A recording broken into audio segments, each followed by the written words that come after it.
인간의 역사에는 나라와 나라 사이에, 민족과 민족 사이에 수많은 전쟁이 있다.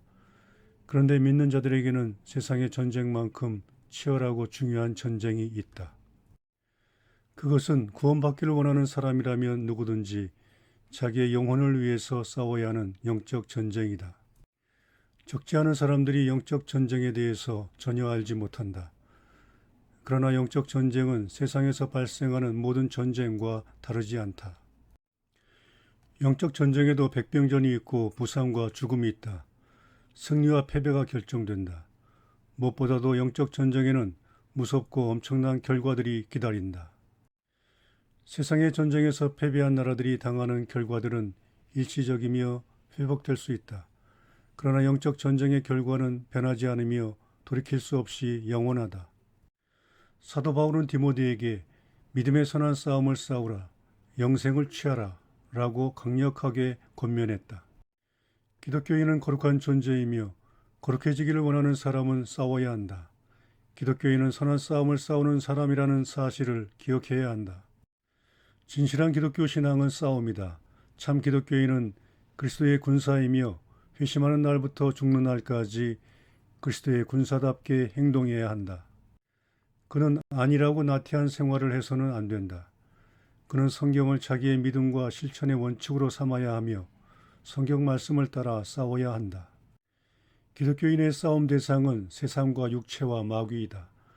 이것들은 기독교인이라면 반드시 맞서 싸워야 하는 원수이다. 이 세 가지 적과 싸워 이기지 못한다면 다른 모든 승리는 헛된 것이 될 것이다. 기독교인은 육체와 싸워야 한다. 회심한 기독교인의 마음 안에도 죄악된 본성은 남아있다. 그러므로 성령께서 우리 마음을 인도해 주시기를 항상 기도해야 한다. 예수님께서는 깨어 기도하라고 명하셨으며 사도 바울은 다음과 같이 말했다. 내가 이르노니 너희는 성령을 따라 행하라. 그리하면 육체의 욕심을 이루지 아니하리라. 육체의 소욕은 성령을 거스르고 성령은 육체를 거스르나니 이 둘이 서로 대적하므로 너희가 원하는 것을 하지 못하게 하려 함이니라. 갈라디아서 5장 16, 17절 말씀. 기독교인은 세상과 싸워야 한다. 날마다 세상이라는 강한 원수의 교묘한 영향력에 저항해야 한다. 세상의 좋은 것에 대한 사랑, 세상의 조소와 비난에 대한 두려움, 세상을 따르려는 은밀한 욕망, 세상 사람들처럼 되고 싶은 마음, 이 모든 것은 기독교인을 공격하는 영적 원수들이다. 우리는 이것들과 싸워 이겨야 한다. 무릇 하나님께로부터 난 자마다 세상을 이기느니라. 세상을 이기는 승리는 이것이니 우리의 믿음이니라. 요한일서 5장 4절 말씀. 기독교인은 마귀와 싸워야 한다. 아담과 하와의 타락 이후 마귀는 땅을 두루 돌아 여기저기를 다니며 인간의 영혼을 찾고 있다. 마귀는 우는 사자같이 두루다니며 삼킬 자를 찾고 있다. 이 원수는 깨어 기도하며 하나님의 전신갑주를 입고 싸울 때 멸할 수 있다. 우리는 반드시 싸워 이겨야 한다. 예수 그리스도께서 7교회에 주신 편지에는 이긴 자에게 주는 약속 외에 다른 약속은 없다. 오직 이기는 자만이 약속을 받을 것이다. 은혜가 있는 곳에 싸움이 있다. 신자는 그리스도의 군사이며 전쟁이 없으면 거룩함과 성화도 없다. 구원받는 영혼들은 선한 싸움을 싸운 사람들이라는 사실이 드러나게 될 것이다. 이 전쟁에서 중립지대는 없다. 이 전쟁에서는 아무도 자기를 평화주의자라고 말하면서 전쟁에 참여하지 아니하고 회피할 수 없다. 육체와 세상과 마귀와 평화를 이루려고 함은 하나님과 원수가 되는 길이며 멸망으로 가는 넓은 길이다. 우리는 싸우거나 버림을 받거나 둘 중 하나를 선택해야 한다. 마음 깊은 곳에서 영적 싸움이 있음을 발견하는가? 육체의 소욕은 성령을 거스르고 성령은 육체를 거스르며 서로 대적하고 있음을 느끼는가? 속사람 안에서 싸움이 일어나고 있다는 것을 감지하는가? 그렇다면 하나님께 감사하자. 그것은 좋은 징조이다. 그것은 성화라는 위대한 사역을 나타내주는 강력한 증거이기 때문이다. 기독교 신앙은 믿음의 싸움이다. 영적 전쟁에서의 성공은 오직 믿음에 달려있다. 하나님 말씀에 대한 믿음은 그리스도의 군사가 기본적으로 갖춰야 하는 무장이다. 그는 거룩한 성경의 말씀을 믿는다. 믿음은 참 신자가 영적으로 생존하는 데 있어서 중추적인 역할을 한다. 자기가 믿는 위대한 원리들을 마음에 새기는 사람은 세상과 육체와 마귀를 대적하여 싸울 수 있다. 그리스도의 군사의 핵심적인 믿음은 예수 그리스도의 공로를 믿는 믿음이다.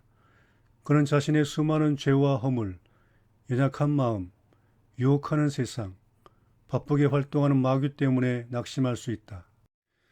그러나 그는 예수 그리스도를 바라보고 자기의 모든 짐을 내려놓을 수 있다. 그는 예수 그리스도를 바라보기 때문에 싸움을 계속하며 자기를 사랑하시는 이로 말미암아 넉넉히 이길 것을 확신한다. 그리스도께서 기꺼이 함께하며 도와주실 것이라는 믿음으로 그리스도의 군사는 성공적으로 싸워 승리할 수 있다. 믿음에는 등급이 있다.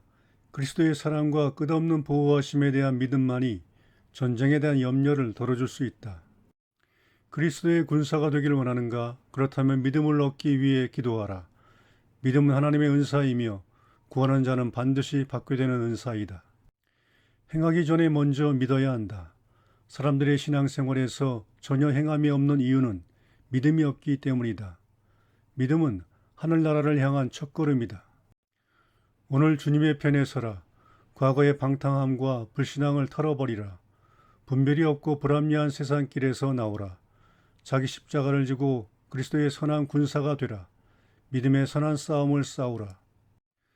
우리보다 앞서간 수많은 군사도 우리와 같은 선한 싸움을 했으며 그리스도로 말미암아 승리하였다는 사실을 기억하자. 그들은 어린 양의 피로 말미암아 승리했으며 우리도 역시 어린 양의 피로 말미암아 승리하게 될 것이다. 그리스도의 팔은 지극히 튼튼하며 그리스도의 가슴은 지극한 사랑이시다. 우리보다 먼저 간 사람들을 구원하신 그분은 영원히 변함이 없으시다. 세월은 짧고 주님의 재림이 가까이 왔음을 기억하자. 조금만 더 싸우면 나팔 소리가 나고 평화의 왕이 오셔서 새로운 세상을 다스리실 것이다. 조금만 더 싸우면 우리는 전쟁과 죄, 슬픔과 사망에서 영원히 작별하게 될 것이다. 그러므로 굴복하지 말고 끝까지 싸우자. 우리의 구원 되시는 대장께서는 말씀하셨다. 이기는 자는 이것들을 상속으로 받으리라. 나는 그의 하나님이 되고 그는 내 아들이 되리라.